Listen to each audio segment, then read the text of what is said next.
অনেক তো দেখলেন বগুড়ার বাণিজ্য মেলা। তো আজকে আপনাদের সামনে পরিচয় করে দেব নওগাঁর তাঁতশিল্প বস্ত্র মেলাতে। গতকাল গিয়েছিলাম দাদুর বাড়ি। তো সন্ধ্যায় ঘোরাঘুরি করার জন্য পরিবারের সব কাজিনদের মিলে এবং বড় ভাই আপুদের নিয়ে চলে গেলাম নওগাঁর তাঁত বস্ত্র ও ক্ষুদ্র কুটির শিল্প এই মেলাতে।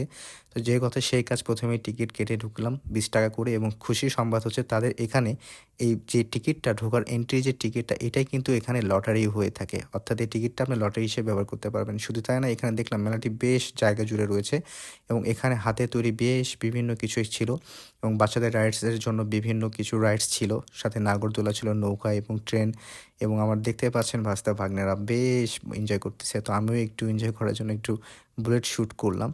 দেন এখান থেকে ঘুরে একটু গেলাম খাবার স্টলে, যেহেতু আমি ফুডি। তো সেখানে ১ম এ ফুচকা ট্রাই করলাম। এই ফুচকাটার দাম ছিল ৳৮০। তো এটা এখানে ১০ পিস ছিল, এবং টকটা আরেকটু বেটার হলে ভালো হতো। একদম পানি লাগছে আমার কাছে। আদারওয়াইজ ফুচকার যদি কথা বলি এবং ভেতরে ইমপ্লিমেন্টস এর কথা বলি, পারফেক্ট ছিল।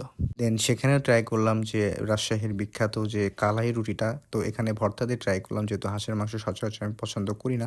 এখানে ৩-৪ রকমের ভর্তা ছিল, সাথে সরিষার তেলটা দিয়েছিল, এবং এই কালাই রুটিটা আমাদের বগুড়ার যে টেস্টটা বেশ দারুণ লাগছে। আমাদের বগুড়া যে বাণিজ্য মেলাটা ছিল তার চেয়ে বেস্ট টেস্ট ছিল, এবং এটার দাম ছিল ৳৪০। এই যে ডলটা দেখতে পাচ্ছেন, আমার কাছে বেশ দারুণ লাগছে। আমার পেজে যারা নওগাঁর ফলোয়ার আছেন, অবশ্যই আপনারা ঘুরে আসবেন আপনাদের নিজ দেশের যে মেলা থেকে, এবং জানাবেন কেমন লেগেছে। তো আজকের ভিডিও এই পর্যন্তই। This is Sijan. আসসালামু আলাইকুম।